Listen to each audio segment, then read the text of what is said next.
Hello guys, welcome back to my channel. আজকে তোমাদের সঙ্গে চিংড়ি পোলাওয়ের রেসিপি শেয়ার করতে চলে এসেছি।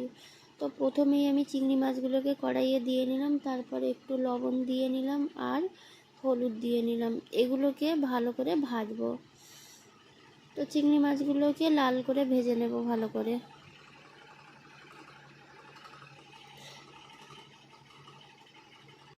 মাছগুলো আমার ভাজা হচ্ছে, এদিকে নারকেলের দুধ তোলা হচ্ছে একটা বড় ডেকচিতে। মাছগুলো ভাজা হয়ে গিয়েছে, এবার হাঁড়ি বসিয়ে দিলাম, কিছুটা পরিমাণ ঘি দিয়ে নিলাম।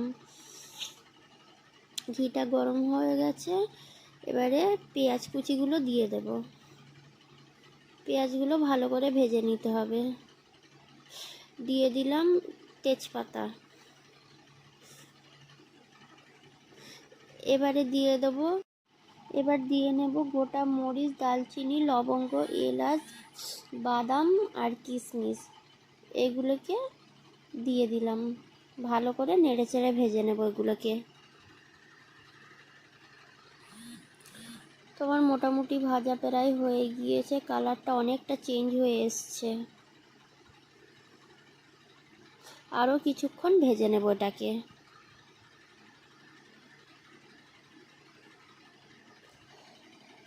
আমার ভাজা হয়ে গিয়েছে, এবারে চালগুলো ঢেলে নেব। ভেজে রাখা চিংড়ি মাছগুলোও দিয়ে দিলাম। সবগুলো একসঙ্গে ভালো করে ভেজে নেব, ভালো করে নাড়াচাড়া করতে হবে।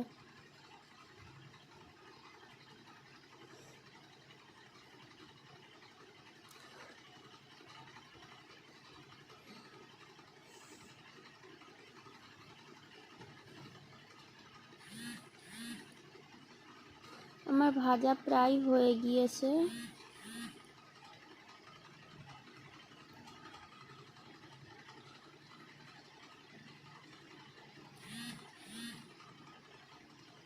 ভালো করে নেড়ে চেড়ে নিচ্ছি যাতে না তলায় লেগে যায়।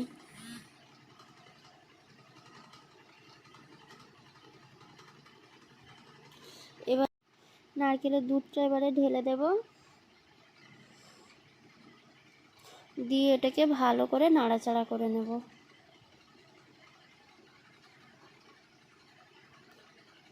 আস্তে আস্তে আমার কালারটা চেঞ্জ হতে শুরু করেছে, খুব সুন্দর একটা কালার চলে এসছে রান্নায়।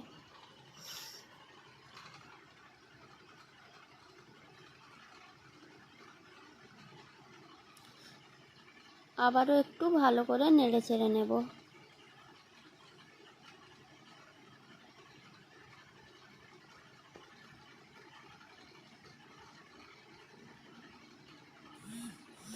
মোটামুটি রান্নাটা প্রায় আমার হয়ে গিয়েছে।